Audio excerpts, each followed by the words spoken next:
Bismillah, Assalamualaikum warahmatullahi wabarakatuh. Alhamdulillahi rabbil alamin wa bihi nasta'inu ala amri dunya waddin. Wassalatu wassalamu ala asyrafil anbiya'i wal mursalin wa ala alihi wa ashabihi wa man tabi'ahu bi ihsanin ila yaumiddin ya ma ba'd. Jamaah sekalian dirahmati Allah Subhanahu wa taala. Bersyukur kepada Allah Subhanahu wa taala yang telah memberikan banyak sekali kenikmatannya kepada kita. Salawat dan salam semoga tetap tercurah kepada junjungan kita Nabi besar Nabi Muhammad sallallahu alaihi wasallam, kepada keluarga beliau, para sahabat-sahabat beliau, para tabi'in, para tabi'un tabi'in, para alim ulama dan umat Islam yang istiqomah hingga hari kiamat nanti. Jamaah sekalian rahmati Allah Subhanahu wa taala, pada kesempatan kali ini kita akan melanjutkan kajian tafsirnya, masih surat Al-Fatihah. Sekarang ayat yang ke-6. Ayat yang ke-6 bunyinya gimana Bapak sekalian? Surat Al-Fatihah ayat yang ke-6. Ihdinas siratal mustaqim. Jadi kalau ada anak-anak usia 7 tahun, 10 tahun gitu, surat Al-Baqarah ayat 100 langsung keluar, itu luar biasa ya. Kita surat Al-Fatihah ayat 6 aja masih mikir. Masya Allah. Jamaah sekalian rahmati Allah Subhanahu wa taala. Imam Al-Qurtubi ketika menjelaskan ihdinas siratal mustaqim, beliau mengatakan doaun wa rohbatun. Ini adalah sebuah doa dari kita. Wa rohbah, dan harapan kita berdoa dan berharap minal marbubi ila rabbi. Ini adalah doa dan harapan dari hamba kepada sang pencipta, yaitu Allah Subhanahu wa taala. Ya, minal marbub itu artinya objek yang diatur. Kemarin kita sudah di ayat yang pertama, ayat yang kedua, alhamdulillahirabbil alamin. Rabbun itu adalah Allah, ya, ditandai dengan bahwa Rabb itu adalah pencipta, ya, yang menghidupkan, yang mematikan, yang memberi rizki, itu adalah Rabb. Yang mengatur alam semesta ini adalah Rabbun. Maka ketika di sini disebut oleh beliau minal marbub, dari objek yang diatur, yaitu kita manusia, kepada Allah Subhanahu wa taala yang mengatur kita. Jamaah sekalian rahmati Allah Subhanahu wa taala, ya, apa isi doa itu? Ihdina, yang artinya adalah berilah kami petunjuk. Ya, berilah kami petunjuk. Ini kadang-kadang dijadikan bahan ejekan oleh orang-orang non-Islam, ya. Katanya orang Islam itu selalu tersesat, masih tersesat. Buktinya setiap hari 5 waktu minta diberi petunjuk, begitu kan? Berarti kan belum mendapat petunjuk, masih tersesat. Setuju napa mboten? Tidak setuju, ya. Jamaah sekalian yang Allah Subhanahu wa taala, dijawab oleh Imam Ibnu Katsir. Kalau tidak salah di dalam mukadimah tafsir Ibnu Katsir disebutkan bahwa kenapa kita perlu memohon hidayah kepada Allah Subhanahu wa taala, sementara posisi kita adalah orang Islam yang sudah mendapatkan hidayah. Karena kadang-kadang kita mengilmui sesuatu, kita mengetahui sesuatu ilmunya, tetapi tidak memiliki kemampuan untuk mengerjakannya. Maka itulah butuh hidayah, butuh petunjuk, bimbingan dari Allah Subhanahu wa taala. Tahu bahwasanya sholat tahajud itu pahalanya luar biasa. Tahu bahwasanya 2 rakaat qobliyah subuh itu luar biasa, ya. Tahu bahwasanya kalau habis sholat subuh duduk di masjid, zikir, kemudian setelah itu syuruk, kemudian kita sholat 2 rakaat itu seperti pahala umroh tamah. Tapi kadang-kadang pilih pulang ke rumah, nyeduh kopi sama telo bakar. Nggak ada telo bakar ya di sini, telo goreng gitu, ya. Jadi lebih mementingkan itulah. Disinilah kita butuh hidayah, apalagi untuk urusan yang lebih besar dari itu, ya. Makanya kita diperintahkan oleh Allah Subhanahu wa taala, oleh Rasulullah, untuk memohon hidayah di setiap sholat kita. Ihdinas siratal mustaqim. Jamaah sekalian dimati Allah Subhanahu wa taala, apa itu hidayah? Nah, hidayah itu adalah bimbingan dari Allah Subhanahu wa taala, di mana hidayah itu ada banyak macamnya. Pertama, hidayah yang sifatnya umum. Ini yang diberikan oleh Allah Subhanahu wa taala kepada seluruh makhluknya. Kalau untuk hewan itu diberi hidayah, bimbingan oleh Allah Subhanahu wa taala, sehingga mereka memiliki naluri untuk cari makan ketika lapar, memiliki naluri untuk merawat anak-anaknya ya. Mereka kan nggak punya akal, itu namanya naluri, dibimbing oleh Allah Subhanahu wa taala ya. Lebah sejauh apapun dia terbang akan pulang ke sarangnya. Nah, itu hidayah secara umum ya. Dan kita manusia juga sama mendapatkan ini. Jadi ini yang dalilnya apa? Dalam Al-Quran Allah Subhanahu wa taala, Rabbuna alladzi a'ta kulla syai'in khalqahu tsumma hada. Dialah Rabb kami yaitu Allah Subhanahu wa taala adalah yang telah memberikan kepada seluruh penciptanya rizkinya, tsumma hada, kemudian memberikan petunjuk kepada mereka. Jadi itu bukti bahwasanya Allah Subhanahu wa taala selalu memberikan hidayah secara umum kepada seluruh makhluknya. Kemudian ada hidayah yang sifatnya khusus. Ini adalah hidayah yang diberikan kepada manusia. Manusia secara umum ya. Tidak diberikan kepada siapa? Selain manusia. Dan hidayah khusus ini dibagi lagi menjadi satu hidayah amah lagi, hidayah yang sifatnya umum. Kemudian yang kedua adalah hidayah irsyad wa dakwah. Hidayah berupa pemberian pengetahuan dari Allah Subhanahu wa taala kepada manusia. Dan hidayah irsyad itu bisa berupa diutusnya para rasul. Hidayah irsyad itu artinya ilmu dari Allah Subhanahu wa taala yang menghantarkan manusia kepada kebenaran. Itu hidayah irsyad. Bisa melalui para rasul ya, itu jelas ya, karena mereka yang membawa wahyu. Rusulan mubasysyirina wa mundhirin, surat An-Nisa ayat 165 ya.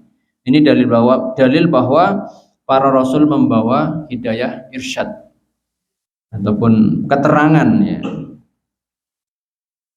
Dan kita juga bisa, manusia selain rasul juga bisa ya, mewarisi para nabi, khususnya para ulama ya. Para ulama dan kita umat Islam secara umum itu juga bisa menyampaikan hidayah irsyad ini kalau kita mau. Kita ngaji, dapat ilmu, kita sampaikan kepada orang lain, itu namanya hidayah irsyad. Petunjuk dan wal bayan dan keterangan ya. Dan ini luar biasa Bapak Ibu sekalian dirahmati Allah Subhanahu wa taala. Kalau kita bisa mengingatkan seseorang, menyadarkan dengan hidayah irsyad ini, kita dapat ilmu, kemudian melihat saudara kita sesama muslim itu kok belum mengerjakan perkara yang penting, kita ingatkan, kita nasihati baik-baik. Kemudian mereka mendapat petunjuk dengan perantara kita, pahalanya luar biasa itu. Ya. Kata Rasulullah ya, la ayyahdiyallahu bika rajulan wahidan khairun laka min khumurin ni'am. Engkau memberikan petunjuk, bimbingan kepada seseorang laki-laki, itu lebih baik pahalanya bagimu daripada mendapatkan unta merah saat itu, kendaraan paling paling mahal. Jadi penting, Mbak. Dan sebetulnya hidayah irsyad wal bayan ini tidak kaku harus duduk di depan menyampaikan. Kadang-kadang sambil jalan, sambil santai, kadang-kadang lewat broadcast ringan, singkat, dan seterusnya. Kalau dengan itu bisa menyadarkan orang lain, Masya Allah, luar biasa. Kadang-kadang Islam itu tidak sampai kepada umatnya, ajaran yang baik ini tidak sampai kepada umatnya, itu karena para pedainya, karena umat Islam sendiri itu ketika amar ma'ruf kalah kreasi dengan para orang yang menawarkan dagangan. Hari ini coba Pak, cara pemasaran itu mulai dari yang offline sampai yang online kan luar biasa. Nah, bagaimana kalau dakwah kita dikemas sedemikian rupa kan luar biasa. Ini masih manual banget ini dakwah seperti ini. Yang lebih canggih kan bawa laptop ya, kemudian ada slide-nya, ada tampilan-tampilan gambarnya begitu. Itu lebih menarik, tapi saya nggak bisa gitu. Saya ada laptop di rumah tapi kurang menguasai bikin slide dan seterusnya. Dan kadang saya malah nggak fokus kalau pakai begitu. Mohon maaf begitu ya. Tapi itu bagi mungkin kaula muda yang luar biasa, slide-nya aja menarik, nggak ada yang ngantuk begitu ya. Itu kemasan-kemasan yang luar biasa. Maka ini bagi yang bisa ya. Yang tidak bisa ya semampunya ya. Kata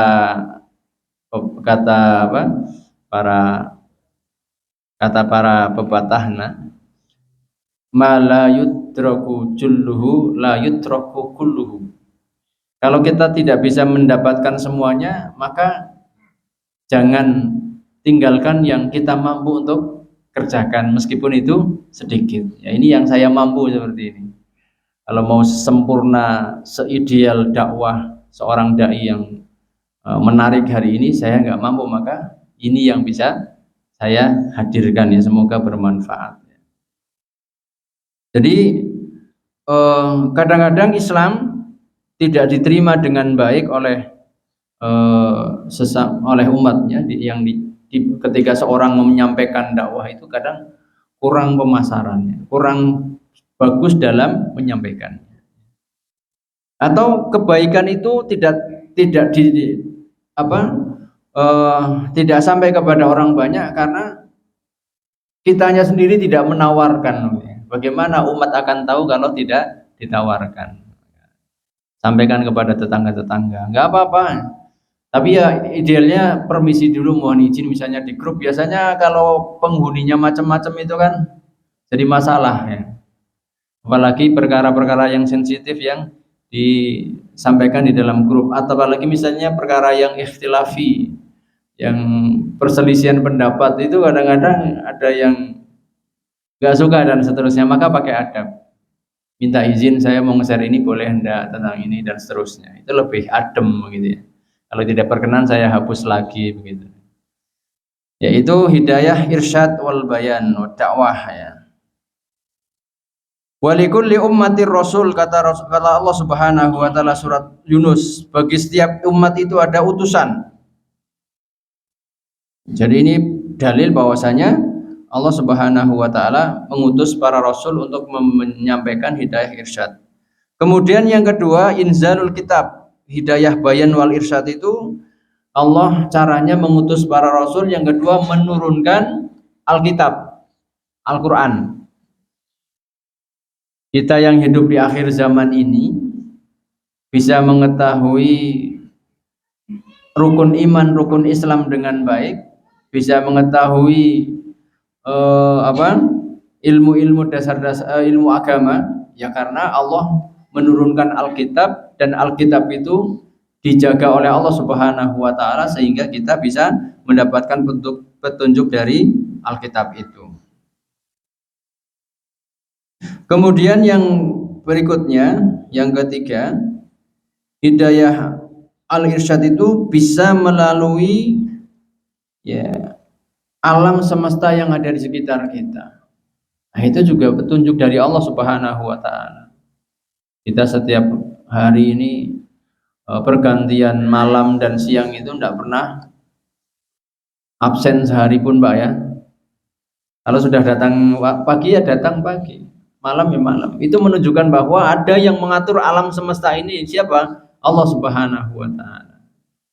Ya, dari kita merenungi ayat-ayat kauniyah ini, kemudian kita bisa meyakini bahwa ada zat yang luar biasa yang mengatur alam semesta ini. Ini hidayah irsyad bisa didapat melalui ayat-ayat kauniyah. Jamaah sekalian dimati Allah Subhanahu wa taala, itu diantara makna hidayah. Kemudian yang ketiga, tadi hidayah ammah, hidayah irsyad. Yang ketiga adalah hidayah taufik wassadat. Apa itu hidayah taufik? Itu hidayah taufik itu adalah iqbalul abdi ala fi'lil khairi bidaf'in qalbiin. Hidayah taufik adalah seseorang diberi kemampuan oleh Allah Subhanahu wa taala hatinya untuk menerima kebenaran dan mengamalkan kebenaran itu. Itu adalah hidayah taufik. Billahi taufik. Jadi hidayah taufik itu dari Allah Subhanahu wa taala. Rasulullah bisa menyampaikan wahyunya. Rasulullah bisa mendakwahi umatnya. Tetapi hidayah taufik itu hanya milik Allah Subhanahu wa taala. Oleh karena itu ketika Rasulullah SAW bersedih ditinggal oleh pamannya Abu Thalib dan beliau sudah berusaha sekuat tenaga agar Abu Thalib ini bisa masuk Islam. Kenapa? Karena Abu Thalib ini adalah pamannya yang memelihara beliau sejak kecil, bahkan siap menjadi pamper untuk melindungi beliau dari gangguan-gangguan orang-orang kafir Quraisy. Maka ketika mau meninggal dunia, Rasulullah berada di samping kanannya, sementara orang-orang kafir Quraisy berada di samping kirinya.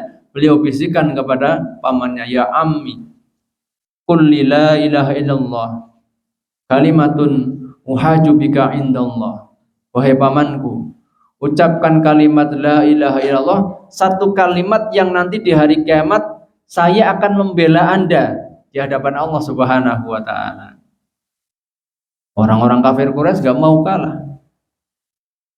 Ya Abu Thalib, atarghabu an millati Ibrahim. Maaf, ya Abu Thalib, atarghabu an millati Abdul Muthalib. Wahai Abu Thalib, apakah kamu sudah benci terhadap agamanya Abdul Muthalib? Nah, ini dua suara ini bertentangan di telinganya Abu Thalib. Yang samping kanan Rasulullah mengajak Abu Thalib untuk masuk Islam, yang samping kiri ada Umayyah, ada Abu Lahab, ada Abu Jahal. Mereka mengingatkan, kamu sudah enggak suka lagi terhadap agama bapakmu, bapak moyangmu. Maka di akhir kata, ana ala millati Abdul Muthalib. Saya masih berpegang dengan millah itu agama Abdul Muthalib. Meninggal, Rasulullah bersedih. Sampai ada ucapan, la astaghfirunna laka rabbi, wahai pamanku, saya akan memohonkan ampun untuk engkau. Saking sedihnya Rasulullah, saking mungkin gelonya Rasulullah, paman yang melindungi sejak kecil kok tidak masuk Islam. Maka Allah Subhanahu wa taala mengingatkan dengan firman-Nya, ya, innaka lan tahdi man ahbabta walakinallaha yahdi may yasha. Wahai Muhammad, engkau tidak bisa memberi petunjuk kepada siapapun yang kamu sukai, tetapi Allah lah yang memberi petunjuk. Petunjuk di sini adalah hidayah taufik.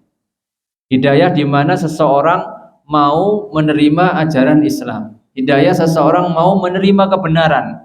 Hidayah seseorang mau mengamalkan kebenaran, itu adalah hidayah taufik. Dan itu hanya milik Allah Subhanahu wa taala. Kewajiban kita sebagai manusia biasa, sebagai umat Islam, itu menyampaikan hidayah irsyad wal bayan itu.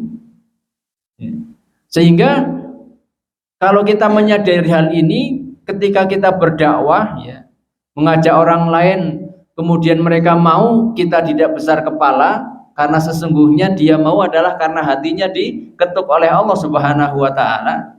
Dan ketika mereka juga tidak mau, kita tidak kecewa. Kenapa? Karena kita sudah menyampaikan kewajiban kita untuk memberikan hidayatul irsyad wal bayan, untuk memberikan keterangan kepada mereka. Bahkan Rasulullah diingatkan oleh Allah Subhanahu wa taala, di dalam surat Ali Imran, ya, tugas engkau ya Muhammad adalah hanya untuk memberikan bayan, keterangan, yaitu hidayah irsyad wal bayan. Adapun yang nanti akan memberikan petunjuk adalah Allah Subhanahu wa taala. Ya. Nah,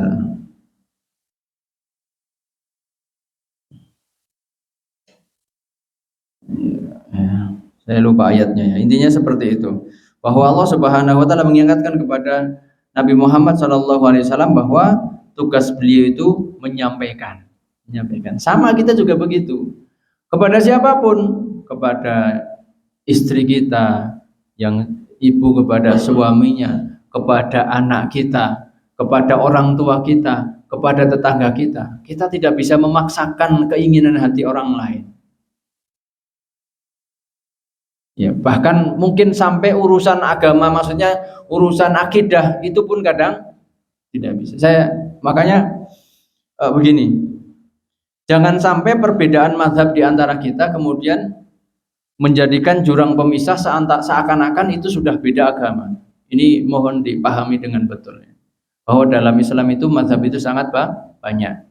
Kita harus berlapang dada bahwa masing-masing punya dalil, mereka masih Islam dan masih, kalau itu adalah keluarga, ya keluarga kita. Ada di kampung saya itu seorang ibu, ya, mengikuti sebuah pengajian, kemudian anaknya mengikuti pengajian lain, kemudian dipaksa oleh ibunya untuk meninggalkan pengajian itu dan ikut pengajian ibunya, tapi tidak mau karena sudah cocok dengan pengajian itu, ya. Kemudian dia punya, di pengajian itu ada teman laki-lakinya, karena kata ibunya, kalau kamu nggak mau pindah pengajian, kamu bukan anak saya lagi. Masya Allah. Cuma beda mazhab, Pak. Akhirnya hari ini justru paman-pamannya yang kelimpungan nyari si fulanah di mana. Ini perempuan loh, Bu. Si fulanah di mana?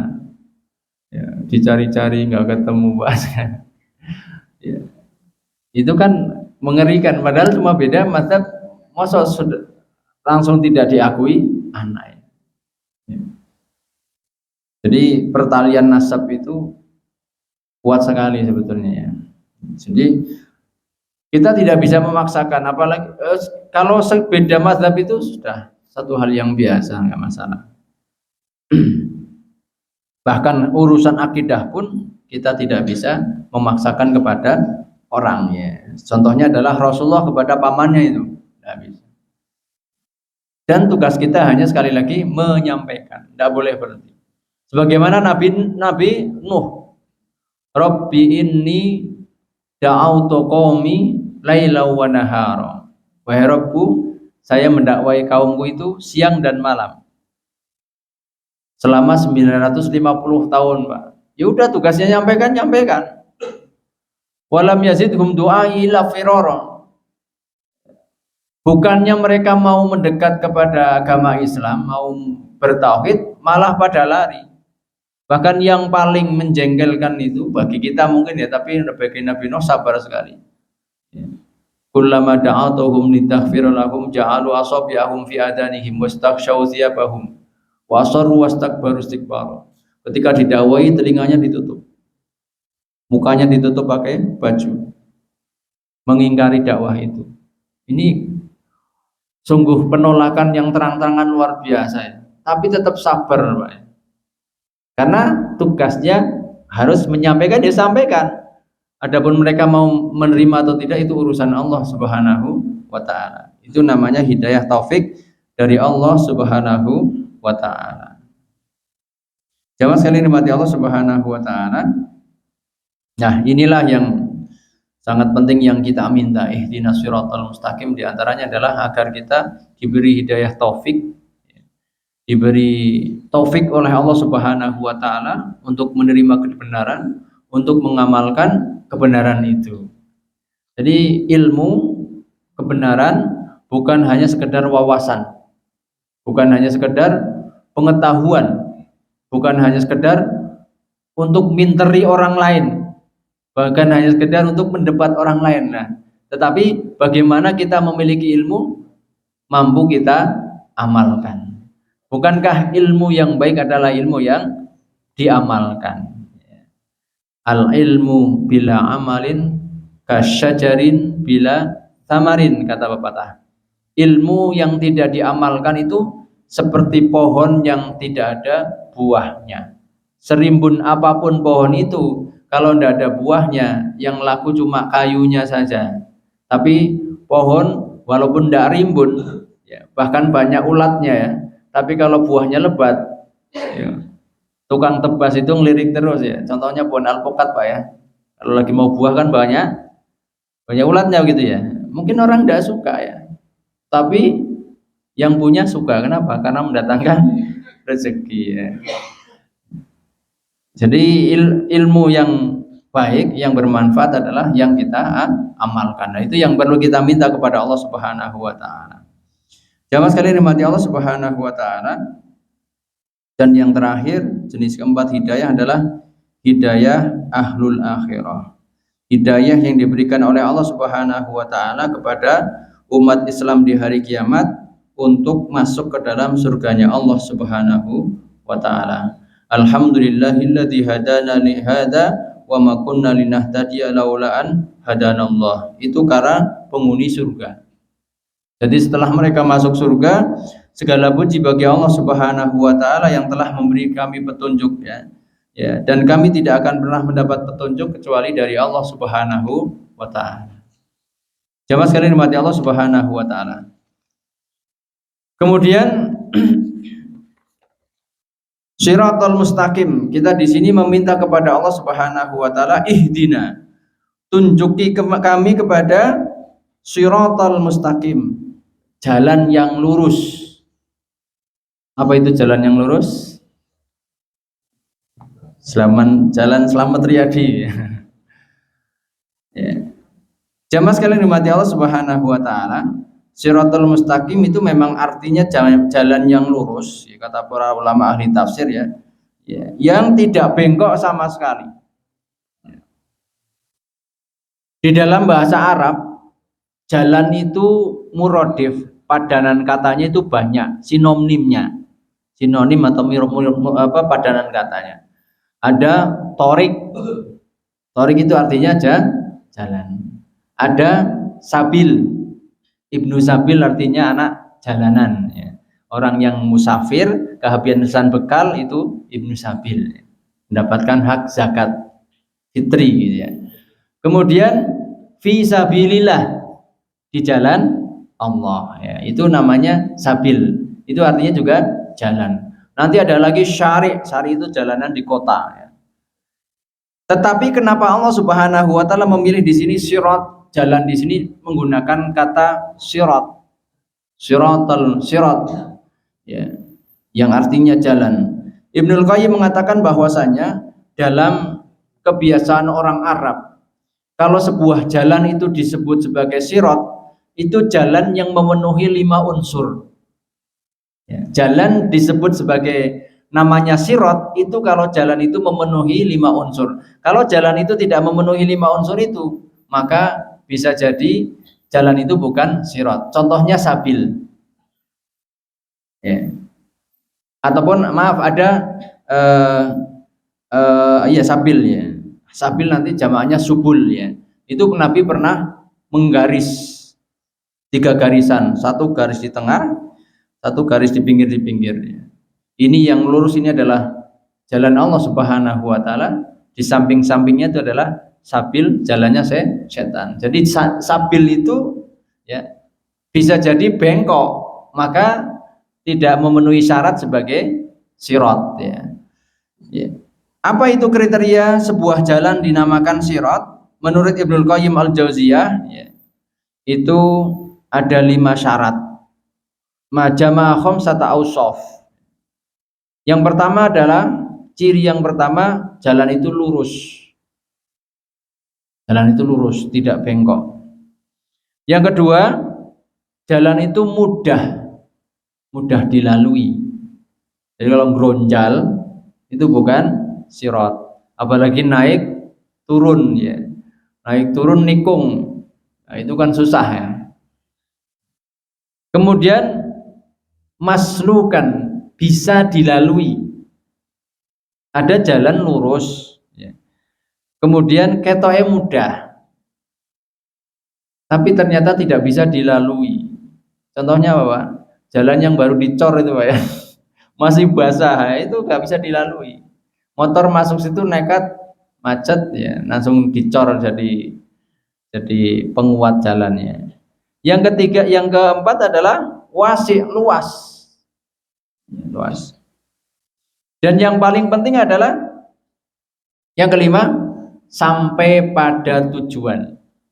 Buat apa? Meniti jalan yang lurus, bisa dilalui, mudah, ya, kemudian luas, tapi cuma tidak pernah sampai ada ujungnya, ini sampai mana gitu ya.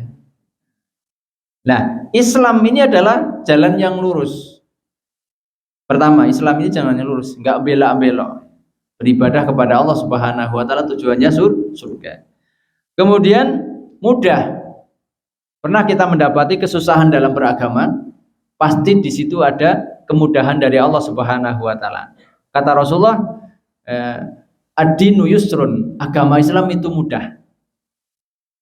Kalau ada orang mempersulitnya, maka dia sendiri yang akan kalah. Contohnya ketika kita sholat, Pak. Kita punya udzur apa, silahkan. Pasti ada solusinya. Sakit, ya sholat bisa di rumah, nggak bisa ke masjid. Nggak bisa berdiri, boleh duduk. Nggak bisa duduk, boleh berbaring. Nggak bisa wudhu, ada tayamum. Ada keringanan di situ, banyak sekali. Maka Islam itu adalah agama yang mudah, tapi jangan dipermudah. Jangan dianggap enteng ya, harus diperhatikan ya. Nah, jadi memenuhi kriteria. Kemudian maslukan, bisa dilalui. Siapapun boleh masuk agama Islam. Siapapun boleh masuk agama Islam. Ada Pak, Islam ini khusus untuk suku tertentu? Tidak ada. Untuk seluruh manusia. Ya. Luas ya, Islam itu sangat-sangat luas. Kemudian yang paling penting adalah Islam itu bisa menghantarkan kita kepada peribadahan yang sesungguhnya, yaitu kepada Allah Subhanahu wa taala, dan sampai kepada rumah kita yang sesungguhnya, yaitu surga Allah Subhanahu wa taala. Itu yang paling penting. Kalau sudah kita menganut agama Islam, maka berarti kita sudah berada di sirat ini, jalan yang lurus.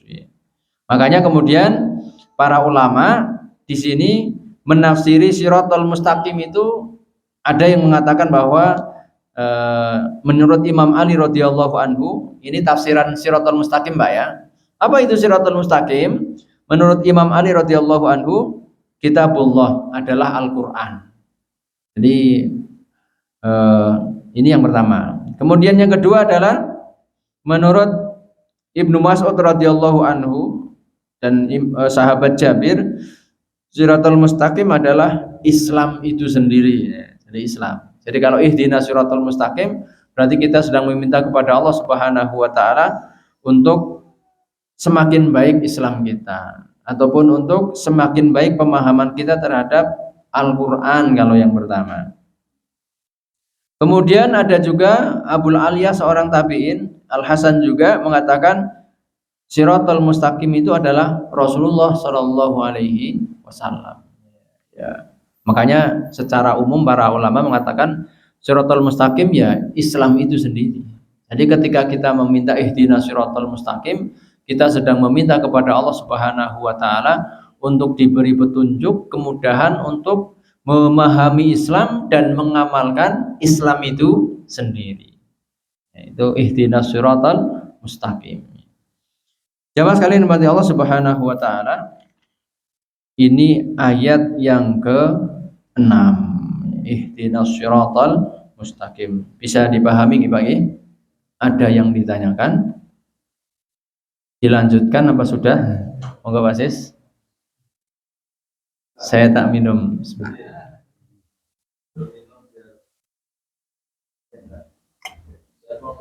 Nggih, monggo Pak. Silahkan.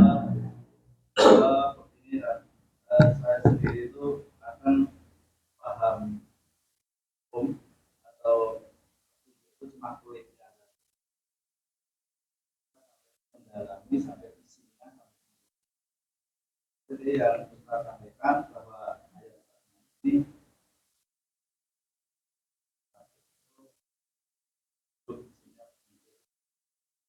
bagaimana kiat agar kita itu tidak sekedar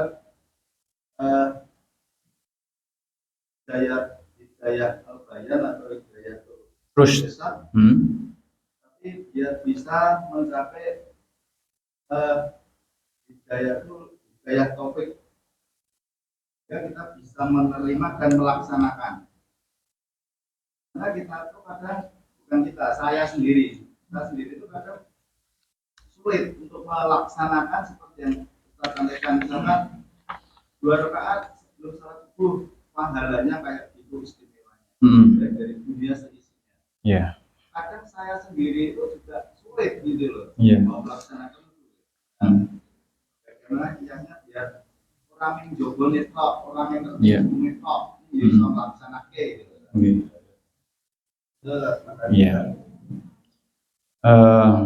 Ini sama saja pertanyaan dengan 11-12 dengan pertanyaan bagaimana agar kita bisa istiqomah, begitu kan ya, sama Pak ya.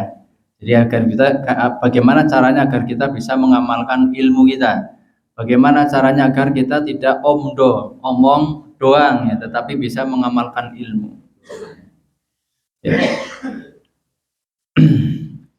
Yang pertama adalah mestinya kita banyak berdoa kepada Allah Subhanahu wa taala. Ya, sebagaimana doa-doa Nabi Shallallahu alaihi wasallam ya.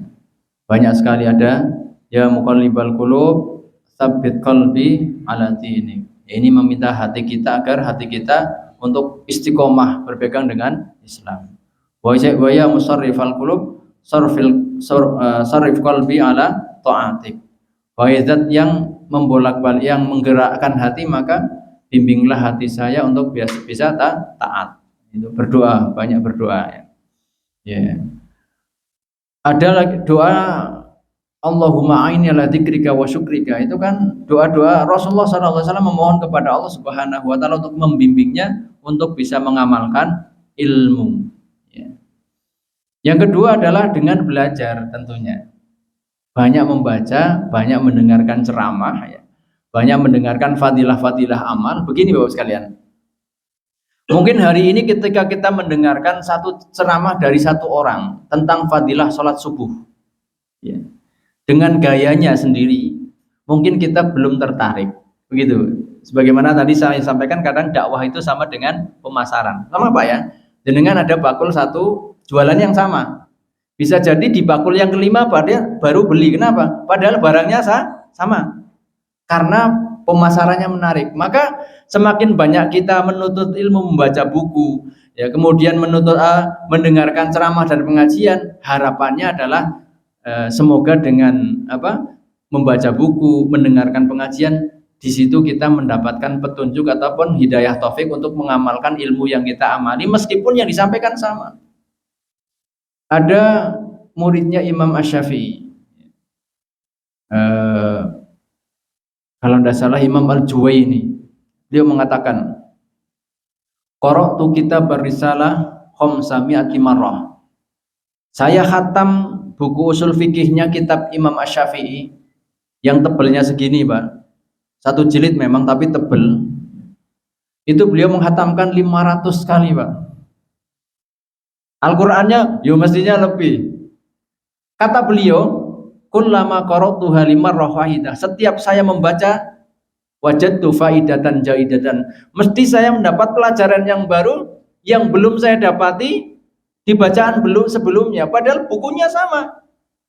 Bukunya sama, ketika membaca ada faidah yang baru. Begitu juga ketika kita mendengarkan ceramah, kita baca buku materi yang sama, kita mendengarkan sama materi yang sama. Orangnya yang sama yang menyampaikan atau yang menyampaikan orangnya beda, bisa jadi di penyampaian yang ketiga, yang keempat, yang kelima, di situ hati kita terketuk mendapat petunjuk dari Allah Subhanahu wa taala. Karena orang mendapatkan petunjuk itu kadang-kadang faktornya bukan hanya faktor yang menyampaikan, tetapi faktor internal juga. Kadang-kadang hari ini kita sedang semeleh hatinya, sedang bahagia, sedang banyak hal lah. Kemudian ketika mendengarkan pengajian masuk. Contohnya kita ngasih nasihat ke anak lah. Nasihat ke anak, kok anak sedang nesu, masuk mental. Tunggu mereka senang, tunggu mereka bahagia, kasih hadiah dan seterusnya. Diingatkan, oh iya. Jadi begitu. Jadi yang kedua adalah kita belajar. Baik itu dengan membaca, dengan mendengarkan ceramah, terus ya. Semakin banyak ilmu yang kita dapat, harapannya semakin mendekatkan kita kepada hidayah taufik Allah Subhanahu wa taala. La yastawil ladzina ya'lamun wal ladzina la ya'lamun. Tidak sama antara orang yang tahu dan orang yang tidak tahu. Ini dulu, maaf ya, pernah ada seorang ustadz ngisi di pondok kami, namanya Ustadz Umar Faqihuddin. Beliau punya seorang teman itu, ya orang yang kerjanya di laporat begitu ya. Ketika makan di warung itu, kemudian minum es teh ya. Pernah saya cerita Pak ya? Belum ya? Udah sering jawab. Pesan es teh. Ya. Kemudian Ustadz itu, saya pesan es teh Bu. Yang di bapak-bapak yang kerja di laporat itu, sebentar. Esnya es balok atau es kristal Pak? Tanya kepada pelayannya. Zaman dulu es kristal belum musim. Kalau hari ini hampir ada ya. Zaman dulu itu zaman tahun 90-an 2000 sampai di bawah 2000 itu esnya es balok itu. Ketika dijawab es balok, oh saya enggak. Kata ustadznya, oh enggak apa-apa, biasa es balok. Enggak, saya enggak. Kenapa enggak? Saya pernah meneliti sendiri. Ya. Satu gumpal es balok itu bakterinya sama yang dengan ada yang di kloset katanya. Kenapa? Karena es balok itu kan dibuat dari air mentah memang. Fungsinya untuk mendinginkan ikan, bukan untuk konsumsi. Maaf ya, bisa jadi mereka-mereka yang bekerja di situ buang air kecil ya di sekitaran situ. Ya. Jadi untuk pendingin ikan. Nah, ketika hal ini disampaikan maaf kepada orang-orang yang tidak tahu ilmunya, menolak mentah-mentah, seprono-sprene aku minum es teh, es cekel itu ya, terus esnya dari es balok, yo sehat-sehat saja. Karena tidak tahu ilmunya. Makanya semakin banyak ilmu pengetahuan yang kita dapati, yang kita masuk ke otak kita, ke dalam diri kita, harapannya adalah semakin dekat kita kepada hidayah taufik dari Allah Subhanahu wa taala, sehingga kita bisa mengamalkan ilmu itu. Ya. Ada siapa? Imam Anas, sahabat Anas bin Malik ya. Yang beliau menangisi sholat qobliyah subuh. Pernah saya ceritakan di sini. Imam Anas bin Malik, sahabat Rasulullah yang umurnya paling panjang. Ada yang mengatakan 102 tahun, ada yang mengatakan 92 tahun. Karena ketika Rasulullah hijrah, beliau berumur 10 tahun. Sampai pada kepemimpinan Umar atau lewat itu, beliau masih hidup. Beliau umurnya panjang karena juga salah satunya didoakan oleh Rasulullah. Jadi Rasulullah hijrah ke Madinah, Anas bin Malik itu masih kecil, kemudian ibunya datang. Wahai Rasulullah, orang-orang banyak memberi pemberian kepada Anda, ada yang beri uang, ada yang beri gandum, kurma dan seterusnya. Saya itu orang janda, seorang janda, nggak punya apa-apa. Saya punyanya anak ini. Saya hibahkan anak ini untuk membantu Anda di rumah. Dipegang kepalanya Pak, didoakan, Allahumma atil umurahu wa katsir auladahu. Ya.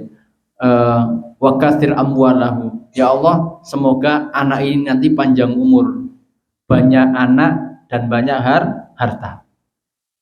Hartanya banyak, anaknya juga banyak. Anaknya berapa Bu? 17, itu sedikit. 100. Roso-roso. Pakotanan Pak 100 ya. Ya mestinya istrinya, maksudnya istri 4, ada yang nikah lagi 4, meninggal 4 lagi. Begitu.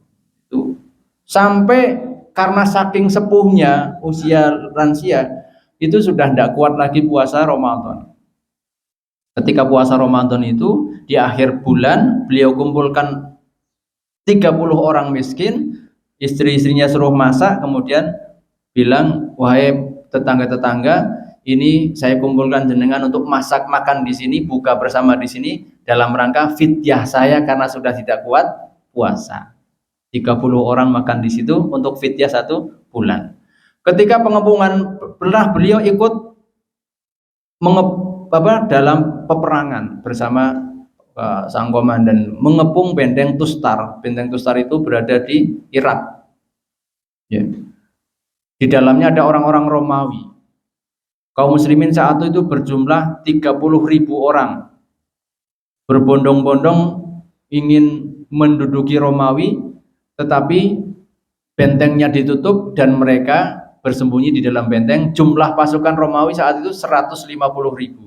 1 banding 5.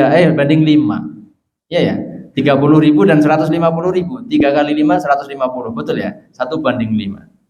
Tapi 30.000 ini nggak kentar, mengepung di luar benteng, Pak. Berapa tahun? 1,5 tahun, Bapak sekalian. Ini kalau komandannya ndak jenius ini sudah kena kolera semua ini.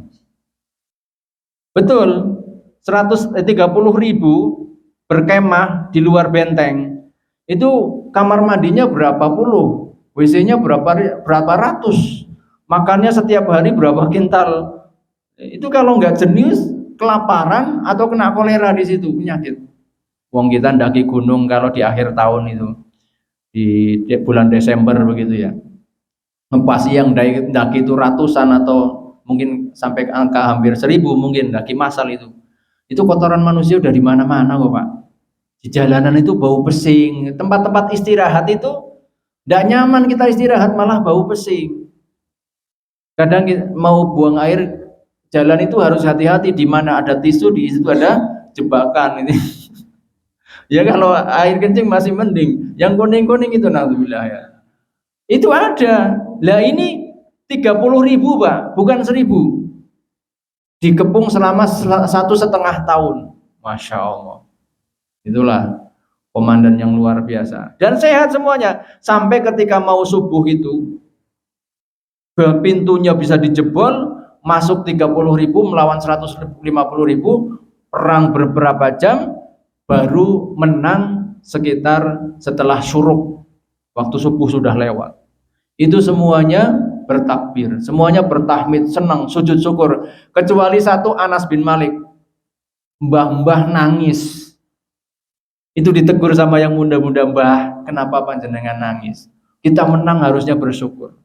Apa jawabannya? Ma yasurruni bitilka shalah ad-dunya wa ma fiha. Saya enggak akan gembira kalau dikasih dunia seisinya kalau masih tertinggal 2 rakaat qobliyah subuh. Bisa mengimani seperti itu kenapa? Karena dia paham agama. Karena dia paham syariat, bahwa beribadah kepada Allah Subhanahu wa taala itu bukan waton yang penting sudah ngerjakan, tapi bagaimana kita bisa memberikan yang sempurna untuk Allah Subhanahu wa taala. Nah, itu bisa seperti itu karena dia tahu ilmunya. Dari mana? Rasulullah tidak pernah meninggalkan qobliyah subuh. Baik ketika beliau di rumah maupun ketika beliau safar. Yang kedua, Rasulullah menjanjikan raqatul fajri khairu minad dunya wa ma fiha. 2 qobliyah subuh itu lebih baik daripada dunia dan seisinya. Maka gelonya luar biasa, Pak, ketika tertinggal walaupun menang perang.